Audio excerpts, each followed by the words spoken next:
Hi, Robert. Oh, Vivian.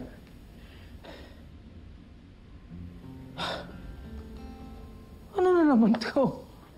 Pa-thank you ko yan sa'yo kasi inalagaan mo ako nung sumpungin ako ng high blood sa resort.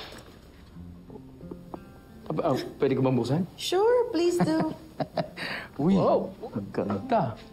Baka kahoy pa. Tao.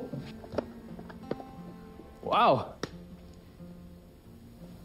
This looks exactly like... The watch that your dad gave you na nawala mo. I know how important it is to you. Kaya nagpahanap ako ng watch that looks quite like it. Para every time you wear it, you'll still remember your dad. Come on, let me help you. Yeah.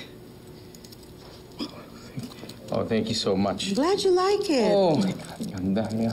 Yeah, you're right. This means so much to me. What a surprise. There.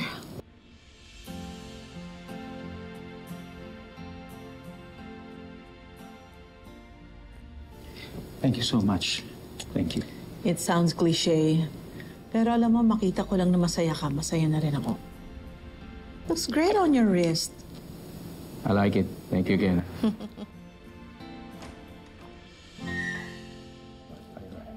Anong ibig sabihin nito?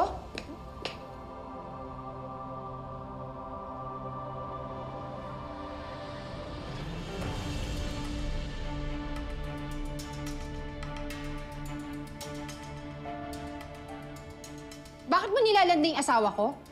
Ang kapal ang mukha mo. Kung makaproject ka, akala mo kung sino kang malinis at magaling.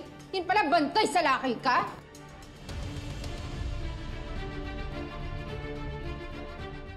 Betsy, mali ang iniisip mo.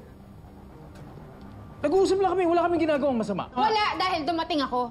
Pero kung hindi ko kayo naabutan dito, malamang nagdamus na tong matronang to. Excuse me?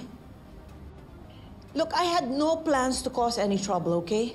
Robert, alis na lang muna ako para makapag-usap kayo. Sensya ka na. Excuse me.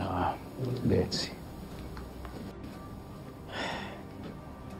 Betsy. Sandali, hindi pa tayo tapos. Bumalik ka dito. Tama na! Tama na! Walang kasalanan si Vivian. Yung nakita mo, walang meaning yun. So, sino yung may kasalanan? Ako?